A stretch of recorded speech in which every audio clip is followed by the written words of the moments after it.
திருச்சிற்றம்பலம்.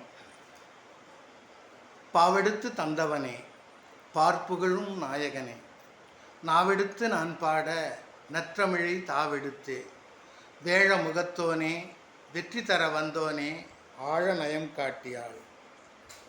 காட்டு வழி வந்த காவிய பாட்டிக்கு சூட்டுப்பழம் போட்ட சுப்பனே, ஓட்டுள் உடல் மறைக்கும் ஆமைகள் ஊர்கின்ற செந்தூர் கடற்புறத்து காவலனே கா. ஆன்மீக அன்பர்கள் அனைவருக்கும் என்னுடைய பணிவான வணக்கங்கள். இன்று சனிக்கிழமை, பௌர்ணமி, திரு அண்ணாமலை கிரிவலம். கிரியுருவாய் நின்றிருக்கும் தன்னை வலம் வருவோரின் வல்வினைகள் தொலையும் என்பது அண்ணாமலையாரின் வாக்கு. அந்த கிரிவல பாதையிலே மது, மாது, சூது, கொலை, களவு எல்லாம் பரிகாரம் காணும். கைலாய மலையை விட அண்ணாமலை உயர்ந்தது. எப்படி என்கிறீர்களா? அங்கே மலையில் இறைவன் உறைவதோடு சரி, இங்கே இறைவன் மலையாகவும் லிங்கமாகவும் ஜோதியாகவும் காட்சி கொடுத்து கொண்டிருக்கிறான். துன்பம் அகற்று மலை, தொல்வினையை நீக்கும் மலை, அன்பர் தம்மை வாவென்று அழைக்கும் மலை, தன் பதத்தை காட்டும் மலை, தம்மை கருத்தில் ஒரு அன்பரிடர் வாட்டும் மலை அண்ணாமலையே. அது மட்டும் இல்லை,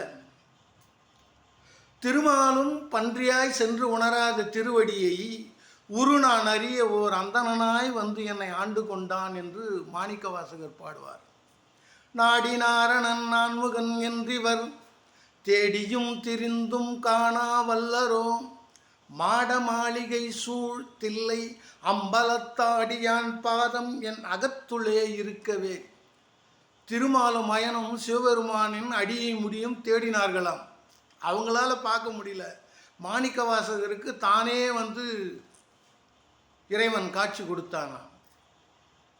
திருவாரூரில் பிறந்தால் முக்தி, காசியில் இறந்தால் முக்தி, காஞ்சிபுரத்திலே இருந்தால் முக்தி, திரு காலாத்தியில் பிரவேசிக்க முக்தி. ஆனால் திரு அண்ணாமலையை நினைத்தாலே முக்தி. அண்ணாமலையாருக்கு அரோகரம். அந்த அரியும் அயனும் வேண்டிக் கொண்டதற்கு இணங்க இறைவன் ஆண்டுக்கொரு முறை திருவண்ணாமலையிலே ஜோதி வடிவாக காட்சி தருகிறான். அந்த அண்ணாமலை காட்சி காண்பவர்களுக்கு இறைவன் அதை ஜோதியை கண்டோர், பணிந்தோர், கேட்டோர் அனைவருக்கும் 21 தலைமுறைகளுக்கு வரமளிப்பதாக கூறி அருளியிருக்கிறார். துன்பம் அகற்றும் மலை, தொல்வினையை நீக்கும் மலை, அன்பர் தம்மை வாவென்று அழைக்கும் மலை, தன் பதத்தை காட்டும் மலை, தம்மை கருத்திலுறும் அன்பரிடர் வாட்டும் மலை அண்ணாமலையே. அன்புடன் மகிழ்வித்து மகிழும் ஈசன் மகன். நன்றி, வணக்கம். வாழ்க வளமுடன், வாழும் நாள் வரை.